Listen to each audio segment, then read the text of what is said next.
Gen Alpha's spending power is projected to reach 5.46 trillion by 2029 in 4 years. Today, we'll be looking at Gen Alpha's influence on the beauty industry and what you can do to tap into it. Before we get into all of that, we should define who Gen Alpha is. Suzanne, why don't you tell us a little bit more about them? Well, I'm still here with my mouth open, a little jaw dropping of how many trillion in 4 years. Like, that's Yeah, I know. massive. I don't know if people are really hearing that number. So I just wanted to say it again. It's like, oh my goodness. Okay, Gen Alpha, technically we're born from 2010 to 2025. What does that make them? Well, 15 and younger. Yeah, I think usually like between the ages of like 8. Yeah, it's kind of like that number. There's actually saying, I think 7 to 12 is kind of like the big ones of the main component of that age group that are really out there buying. Well, let's define who's actually buying that product or that stuff.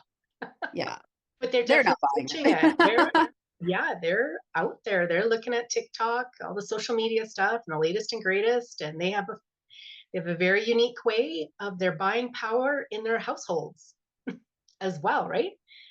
And I think that's why I want to bring it up because some are getting out there in the beauty industry thinking that these are going to be their clients. It's a roundabout way of being a client. It's going to come through their parents.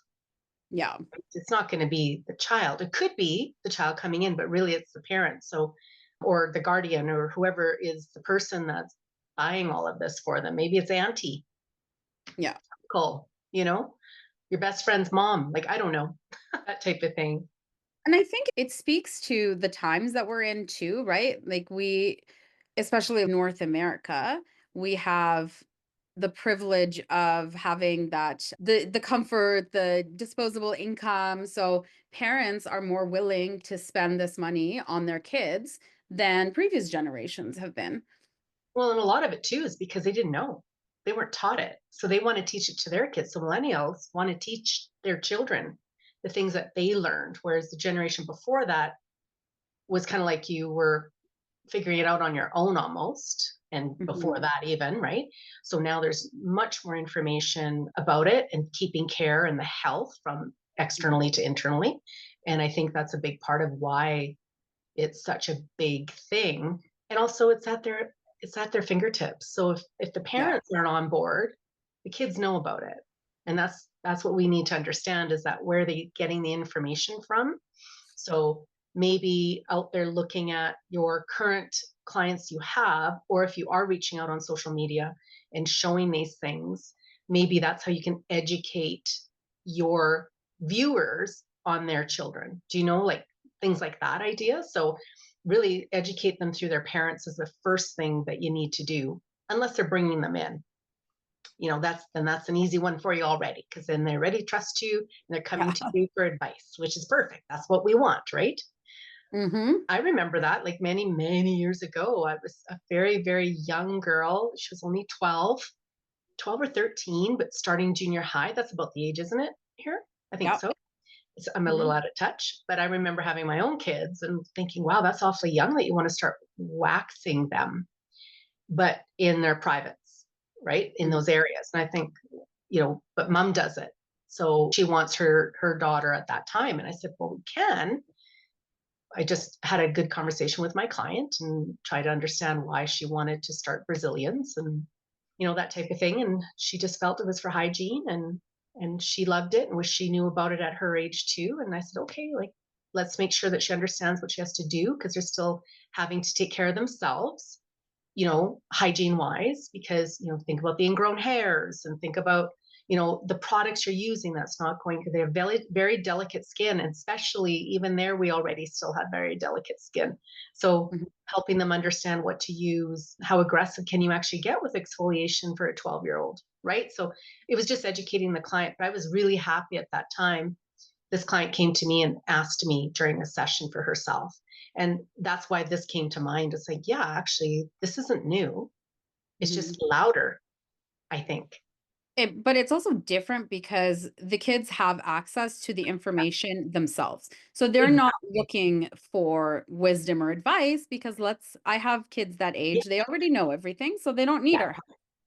So I think that right. that is where you can actually also use your platforms, your social media platforms to create content that is catered because they might actually be the ones consuming that content directly and then going to their parent and being like, "Hey, I want to Mhm, get a facial," or whatever. Kids are so young now that are, have a skincare routine and mhm. which is great because there's more knowledge on the importance of that stuff and we put more value Exactly. on self-care. Mhm, But I think like finding your social media has got to be like your direct. I would just speak directly to that younger generation or mix it up mhm, and see maybe you talk to the parents in terms of like, hey, your kids are getting all this information. Like you use the exfoliation example. Like what if you debunk myths of exfoliation of like what is being said out there about exfoliation and what is you can be like that wise advice. So then mhm. parents would take it upon themselves to get the right product for their kids so they're not asking to order something from who knows where. Exactly, yes, yeah, Yeah. exactly, or they're getting their gift card and they're going in by themselves and doing it. Been or they're ordering online. Exactly. Parents are basically handing the card over saying, "Yeah, go ahead, use my account," and Yeah. then having adverse effects of because they've chosen the wrong one, and this is what's happening out there more than what we realize, I think. But that's the power you have as a professional, because you're going to give them the proper advice of what to use at the line you carry. So on that note, what do you currently have? Don't think you have to run out and buy the next, I don't know, strawberry flavor scrub cream, because that's the trend. I'm just throwing something out there. Probably people are laughing at me. I don't even know it. But it's like, what do you have right now in your establishment that you know that would be the perfect fit for that age group? If you don't know, reach out to wherever you purchase your products from or equipment, whatever it may be, and what do they suggest? Like it's time to get on it if you're not on it right now. Like it would be, I think, you just don't want to wait for this one and What are watch. some things that they should be looking for in their product? Like I think maybe just highlighting a couple of things like Mhm. Well, something that's not going to harm their barrier, so nothing too aggressive as a cleanser. Like a lot of the younger teens, I'll say, that I've met recently, is they want the gels and the foaming because it looks so cool and it feels so good. I said, but is it okay for their skin? And I think that's educating them on it. I know it's very hard. I have found so far, I'm only talking about a handful of them. And I asked, well, one was my niece, and I asked her to ask her friends, and they really don't want a milk cleanser. They really like the idea of gels and foamies Mhm, and that type of thing, right? And I said, well, what if I told you, though, it's going to create more oil and more blackheads and possible breakouts and things like that? Would that change your mind? Ask your friends. And like, mhm. oh, really? It would? I said, yes, because, and then I'm educating her. So she was kind of my back and forth a little bit so I could kind of understand what was going on. And they still they're still influenced by what they see, not so much what it's doing for their skin. They want it to be for their skin. Absolutely. You know what Yeah. I'm trying to say, right? So I think we got to look at it needs to be mild enough for their skin so you're not affecting their barrier. Because if it's too strong, you're going to be stripping the skin and they're so young, right? The other thing is when we talk about barriers, like, well, sunscreen is an easy one. They should be using sun protection. That's a big one. So if they are looking and because they're so young and plump and their cell renewal is so fast, they probably have nice hydrated skin. So that's going Mhm. to act as a barrier and protector and keep that influence from this aging process of things, but also the effects that can happen over time with it. That probably will be I would think it would be an easier sell to the parents because they're most of them are using sunscreen right now, whereas the older generation were not. So I'm Yeah. thinking that would make sense to explain it and the why behind it. And if you're thinking anti-age, well, think how much the sun ages the skin. we know way more now than we did before. So I think that's another one. And then hydration, right? Is trying to keep their skin hydrated. That's usually something that is an easy find in your product line, whether it's body cream for the waxing or if that's, facial creams, things like that. But again, think on the sensitive side so it's not going to be overpowering to the skin. Yeah, I think that's a big one, right? Is keeping it really simple. I would also like include how would you start them off, right? Like have a cleanser and a moisturizer, or have a cleanser and pick out like a really gentle cleanser that you would have in your line and maybe SPF, and like have that as a little kit that you can, Yeah. this is your teen kit or your preteen kit, Mm. whatever you want to Mhm. call it, because they need to cleanse their skin. And I think with my kids, because they're in that age range, like both have, of course, because me too, because they both have a skincare routine and they're both very conscious of like using SPF and stuff like that. See? Mhm. My kids aren't on social media, so they're not getting that influence, but they're friends. They have friends who are, their friends talk about it. I talk about it. So I Mhm. think that there's an openness and an existing knowledge base. Mhm. So, and because of the age group that they are, I think it's not so much educating, it's so much as like enticing them with the look and the specialness of your product. Well, and that's what they want. They wanna say they're using a serum to Mhm, their friend. exactly. So I Mhm. think that just picking what you have, but it's like, how do you present it in a way that's going to be really appealing to the kids and their parents too? Yeah.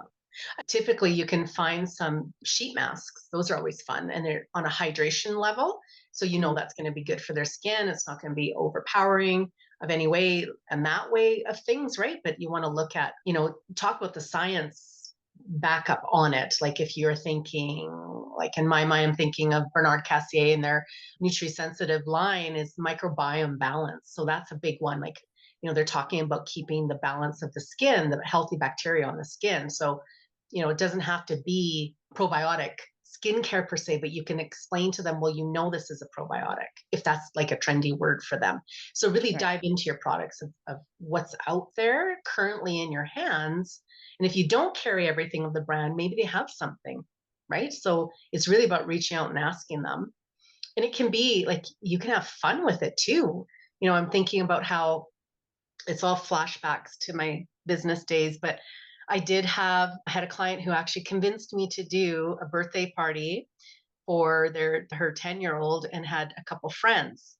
And I was hesitant because kids in spas, remember I come from the generation of it was kids were noisy and loud and don't have them Mhm. in there and those clients are not going to like it and it's sad, but it was the facts then and it was slowly changing already. And I said, okay, I will. I said, but let them know that there's some massages going on. So if they giggle, it's okay, but it's not to be loud. Like, we still want the ambiance to be there. And they thought it was the coolest thing. So my staff and I got together and we did some fun stuff like cucumbers on the eyes, I remember. And we had them do like choices of foot scrubs for their little mini petties. And so I didn't use traditionally what we had, but we blended it in. And I think too, like even when I was at the high school teaching, I remember doing things like make your own lip scrub. Okay, but now you need to hydrate. So what are you going to use after? So we brought ingredients they could take home, do their own thing, and they thought it was really neat. And that was grade 9, was the youngest group. But then my grade 10s to 12s were like, well, how come we don't get that? So then I ran a little workshop for them to do it. But it's been around for a long time, right? So I think the difference, like you said, is now the kids have access to it more so, and the parents aren't following exactly what they're watching. If they are to some degree for sure. I'm not saying that they're not, but I don't know if they realize how much influence is on it, right? Mhm. But yeah, think fragrance free, like artificially. Like, Yeah. if you're getting a plant based product line or a natural product, there's going to be smells in it, of course, but it's natural. It's not artificial ingredients. If it's lavender, make sure it's actual lavender in it, not a synthetic Mhm. form of lavender, for example, right? So keeping it as much as you can. Another thing I think would be really interesting is if, because there's so much about our environment, is finding the recyclable. Is there something that you have currently that you have a refill or something that they can insert and have their jar, but they have that other side of it for the recycling purpose instead of throwing out all the time? So then now they can, kind of talk about that because most of the kids are following saying mom, dad, or grandma or whatever. You know that's recyclable, or that's, put that in your compost, or they're teaching. So maybe that's another way you could talk about it. Say, look how this product line is, and if it's not, well, what is it that you can do to offer that idea for them? Do they bring back their empty jar to you? Think outside the box. If your current lines don't offer this, then what is something you can offer them to help them to get 10% off their next purchase because they bring their bottle back to you? Then you Mhm. recycle it for them. Like, I don't Yeah. know, special programs or something. It's got to really think about, be really creative, I think. I know it's hard because a lot of folks out there are, this solo entrepreneur and they have so much to go on. But once it's in place, it's done, right? Like, it's not, I don't think it's that huge of a difference to add little things like that, the programs in. Yeah. I think I read somewhere too, like, although Gen Alpha is, you know, into the skincare and makeup and all that, they're still kids. So being playful and having fun is very important too. So I know with a few of the skincare lines, like Bernard Cassier, like there's some products that change texture, like things like that, that can be an experience along with being a product is also something that appeals to them. So have fun with it too. Like it doesn't have Yeah. to be really serious. I'm thinking right now, in my head, just my little squirrel's going. Like an easy one would have your own kit set up. If your brand doesn't have it, you do it, and then you put in there a mini treatment plan, Yeah, right? So they absolutely. have their cleanser, whatever they're using, and it's technically toners are not quite toners traditionally anymore. They're more than just a toner. So would it be advisable for that? And they could put in a little spray bottle and you spray it on your face, that type of thing. And then, once a week, you're going to do these 3 steps for your mini facial. And then every day, this is your morning routine, night routine, or it takes effort to start with. You save it so you can print it and add Mhm. it to your little sachet that you're selling. Like there's so many things you could do. And I would put that like at, like if you have a little desk where you're checking your client out, I would put that there. Yes, The impulse buy, exactly. because Yeah. they're sitting there, or do you have a waiting room while they're sitting there Mhm. waiting, like they're looking, and it's like, oh, my kid would love that. Yeah. And then, I mean, I think more for teens than the 8-year olds, but I'm thinking the young teens, especially because skin starts to change through puberty, is like LED therapy. Like, could they come in and you could do blue light because they're breaking out, or the red, alternate the two, and there's so many little things you could do for them in I a think gentle. with Mother's Day, you can have like a mommy and me package with just like LED lights and polish or whatever you do. I don't, Yeah, just thinking of even Valentine's Day, like you could just have a, Valentine's a Day with, facial. yeah, with your daughter or whatever. Like moms would love that. I would love that. I, Going I in, would, I would book it. come in for a chocolate facial. Hmm. How much fun would that be, right? Absolutely. Like anything that you can, I mean, it doesn't have to be something new that you have. Just put mommy and me to it and it's special. It's really the power of like picking the right words. Yes, that carrot, right? That dangles in Yeah. front. Yeah, I think then, like, if people think about, okay, what kind of teen facials can you do? I actually, then, I'm not sure about now, it'd be interesting people's thoughts on this one, but I mum there because they are underage. Every time that I did any service, I said, no, they're under 16. Actually, it was under 18, I think, at the time is what I did because there was no regulations on it. I thought, Mhm. oh, no, I don't want any misunderstandings. So I'd have the parent there with you, doing the service, whether it's nails or facial or pedicure or waxing or whatever you're doing with them. I'd definitely make sure that they're present. In the Uh, room. yep. I just think because they're underage. So I don't know. That could be an Yeah, insurance. that would be interesting to see what people would do now. Like I know if I think of like if it was my daughter, like she wouldn't want me in the room. Like I could be there for the consultation, but part of the experience is to like have it. They're not But then they you don't stay, yeah, yeah, like you would stay there. Interesting. So then I'd I have you wouldn't in be I wouldn't there. be in the room, but I would be in the spa, but I wouldn't be in Then the room with them. I would have a permission from you saying you're okay with that. I think that's 100%. how Like to I go think you around have it. Yeah. yeah, you have that, what's it, the consultation with the parent there, have them sign off, say, I'm gonna Mhm. do this, this, and this. But I think it just like and that's, again, we Yep. should hear from our listeners, because that, in my opinion, would take away a little bit from the experience of Yeah, mom no, and sitting that's in the room. exactly. I Yeah, never did any kids when I was doing services. Like, we didn't really, we didn't encourage it at the spa where I worked. It wasn't a thing. Like, it's just a totally that's different what I'm time. saying. It happened with, like I said, all of a sudden I had a few, like a handful in the last few years I had the business. And I was like, wow, this is becoming more popular. It's like, how would Hmm. I handle this? So it was different then because it was new. It's not new anymore. So that's fair, right? But Yeah. I definitely have somehow the parent needs to sign off on it. You need to protect Yeah. yourself Totally. with Yeah. something, I don't know. You know what I mean? Like I just kind No, of I worry. totally agree with that. Like, they should. And I think it's service dependent. Like, if you're doing like a little mini facial or whatever, like, it's part of the experience to like be in the room, or however Yes. your setup is. Maybe you have an open space, or I don't know. Like, I think Yeah. some things are, but yeah, always have the parent there when you're doing the consult, the sign off, talking about Yes. what's needed. 'Cause Hmm. also, like, you don't want kids to be like, oh no, my mom said I could do that. And it's not something they could do. Yeah, exactly. Right. Oh, look, she did my eyebrows. And mom was said, don't get your eyebrows done. Exactly.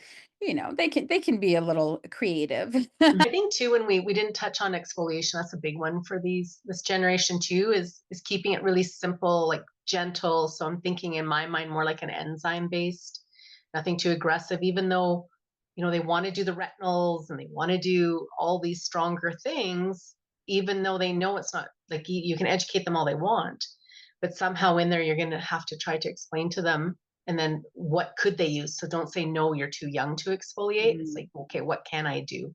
What can I offer you? And then try to guide them, because if I'm going to tell you, if you know this, if you don't offer it to them, they're going to find it somewhere. Oh, for sure. So might as well educate them on it and do follow-ups and check-ins and that type of thing, is I think is a really important one. Invite them back a month later for a follow-up. Start building Mhm. that relationship with them at that age too. I think is a good one to think about, right? Yeah. But yeah, I think that like the starter kit's a great idea to get going, and then some sort of informational, maybe guidance in the kit. I'm trying to keep it simple Mhm. and have one for the sensitive, and then ones that are starting the puberty when the oils are changing and they're having more comedones. So have a couple little kits available, and so that you can go, well, I think you need this one because it's ready. Because that's how simplified I think it would be. It's either they're going to need it or they're not. Yeah. But yeah, and then step by step, so I think a really good idea. Be creative, get on Canva, it's free, folks. Get on there, make it pretty, flashy. I think would be a Mhm. great one. Yeah, what else could you do? So what comes to mind too is because there's so much more in schools. Could you offer to be a guest one day at your niece's place, your I don't know, your cousin's school? Because they're asking you. I'm thinking of my niece who said, well, you should come to my high school, auntie. And I said, yeah, I should come to your school. It's like there's a lot of things you can do, and do a little presentation about it. And I mean, the boys not probably don't want to be in it, or some people don't want it. Doesn't matter what gender, right? It's just more informational. So don't be a Mhm. pushy salesperson when you're doing this. Make sure it's fun and just offer who would like to try it. Yeah. Would anyone like to see it on the back of their hand? Or, like offer, but if they say no, don't push it. Be very Mhm. respectful today, and especially in our society today, is not to push this on anyone, because it's not everyone's routine. So if you are going to a public place like school like that, then think about it that way. Or does your, I don't know, client's child having a birthday party and you want to do it there? Like maybe that's different. Then make sure their parents know that you're doing it so that it doesn't come back on you, or You to could ruin offer you it. can offer to have parties at your place too. My daughter went to a Yeah. birthday party that had somebody come to the other kid's house, and they did manicures, pedicures, and facials, but my daughter did not want the mask, so she didn't. They just opted out of it. Lots of glitter as well. Do not incorporate glitter in any of your services, because the parents will hate you. That was mean. Oh, that's funny. Yeah, if you Literally, don't she want came to use home your like client. covered in glitter. I'm like, Oh my no. God. And what was that? She did have fun though, didn't she?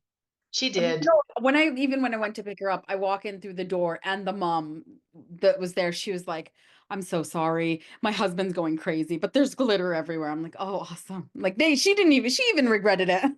Learning curves, hey? Yeah. Yeah, I think too is that, like we said, define, like, look at the age group. So I would say that younger group that hasn't quite hit puberty per se, to those early teens that are, and then try to figure out which line is best. So I'm thinking, breakouts or your oily congestion, dryness is happening too in teens, Mhm. and then your sensitivity. So it does fall in those categories, but then what can you use? It doesn't mean that your cleanser could be different. It doesn't mean that. It just means the routine could be different. Mhm. I think Yeah. that's what we need to understand. So still make them separate, make sure they feel like they got their own special little kit. Don't Yeah. say, oh, well, you could just do this like they do. Yeah, Like I know. you better make sure it's really defined to them. Like you said, they want it. It's their experience through it all. It That's is it. about the experience, and I think that's key. Like, it's not Mhm. just, getting the results. That's what we want. They want to have the experience of doing all the stuff. Exactly. Yeah. Yeah. And I think really it's that building a routine for them, help them build that routine. You mentioned that with your own kids, which is great. And then that importance of consistency is how they're going to keep up with their skin, and share, like, well, if I mean, I share it, like, all my issues that I have now, because I didn't know better at that age. So if you don't want these little brown spots happening on your face, or these little growths happening on your face, then use sunblock and things. And then I said, yeah, you don't know now at your age. This all comes later. Yeah. Oh, okay, good to know. I go tell your friends. But I think, yeah, Oh, keeping it absolutely. simple. Yeah. Yeah. Yeah, I think that's it. Like you said, I think it'd be cool to do like a little workshop idea for your small groups. Come in as a group of friends. Like maybe it's up to 4 people allowed, or like get creative and have fun with it with them. And I think, yeah, the have fun is huge. See what's going on in your city. What ideas can you adapt, or what are others doing in other cities, and you can bring it to yours. So I think it's just figure out a way to get in on it, because 5.46 trillion is a lot of money. Exactly, exactly. And you know what? You've said this before many times, Doreen. You can always chat GPT it Yeah, for sure. as Brainstorm. another one. It's great for brainstorming. Yes, yeah. Awesome. Well, thanks so much. This was an interesting episode, and we can't wait for the next one. Remember, the 1st and the 15th of every month. Thanks for listening to Beauty Babble.